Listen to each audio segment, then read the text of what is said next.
मॉडलों को इंटरव्यू करा के दवाइयाँ बेचने का षड्यंत्र किया जाता है। ऐसा स्वस्थ विचार में नहीं है।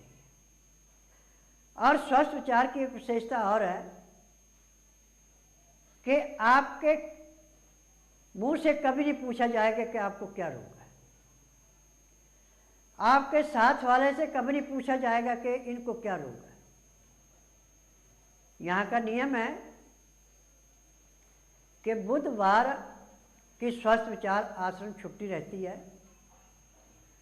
गुरुवार से लेकर मंगलवार के बीच में सुबह 10 बजे से लेकर 12 बजे के बीच में रोगियों का नाड़ी परीक्षण किया जाता है। जिस रोगी को नाड़ी परीक्षण कराना होता है रात्रि को 10 बजे अपना खाना पीना बंद करके दातन कूड़ा करके पेट भर के पानी पी के बड़ी इलायची डोडा इलायची जिसको बोलते हैं, इस इलायची को चाहे बीज मुंह में डालें चाहे छिलका चाहे साब्त डाल के चूसते हैं तो ना तो आपको प्यास लगेगी, ना बेचैनी होगी, ना आपका बीपी लो होगा, ना हाई होगा, आपको किसी किस्म की परेशानी नहीं होगी। परंतु जब आप स्वास्थ्य विचार में आकर नाड़ी परीक्षण कराएंगे, नाड़ी परीक्षण करने के बाद जो आपके शरीर में रोग पाया जाएगा, पैर के तलुए से सिर के बाल तक के हर एक रोग की दवाई आपको खानी पड़ेगी। और 3 घंटे बाद जब आपको दोबारा बुलाते हैं, एक्को प्रेशर किया जाएगा, तो जिस दिन आप आश्रम में आए, दवाई ली, दवाई खाई, उसी दिन आपको 10 से 15% आराम तो हर रोगी को मिल जाता है। किसी रोगी को 35 से 40% और किसी को 60% भी आराम मिलता है। यह स्वास्थ्य विचार की एक बहुत बड़ी उपलब्धि है। स्वास्थ्य विचार में योग को, प्राणायाम को और एक्यूप्रेशर को, इसके ऊपर खान पान पे, रहन सहन पे, सोने जागने पे विशेष ध्यान दिया गया है। मेरा नाम रजनी है, मैं गोल मार्केट से आई हूँ और मुझे खाने से बहुत तकलीफ़ होती थी।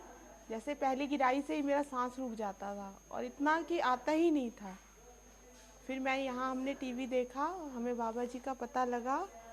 मैंने 6 महीने तक बहुत इलाज कराया, आरएनएम, प्राइवेट, हर तरह के डॉक्टर, होम्योपैथिक सबसे इलाज कराया पर कोई फ़ायदा नहीं हुआ। इतनी घबराहट होती थी, सांस ही नहीं आता था, ऐसा लगता था अब आएगा भी नहीं।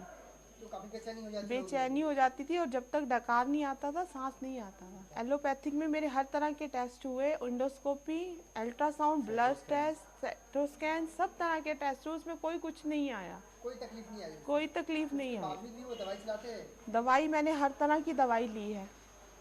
6 महीने से मैं एलोपैथिक की दवाई खा रही हूँ।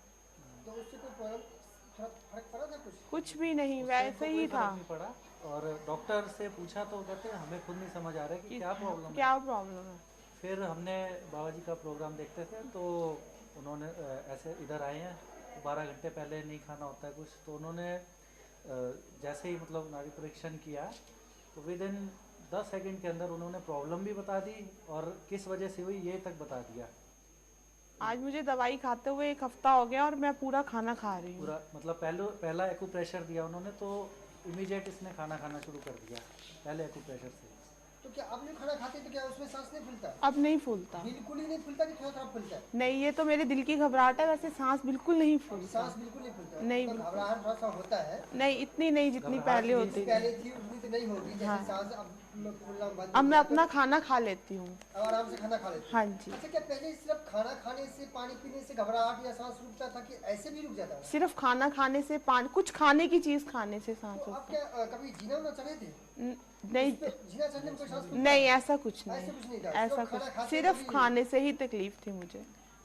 खाने से कुछ पी, भी हो चाहे, कुछ भी हो, खाना- पानी का एक घूंट भी नहीं पी पाती तो थी। उससे सांस अटकता हाँ था, जी। बट जीना चढ़ने से या ऐसे कोई भारी काम करने से ऐसे कुछ नहीं होता? ऐसा कुछ नहीं होता।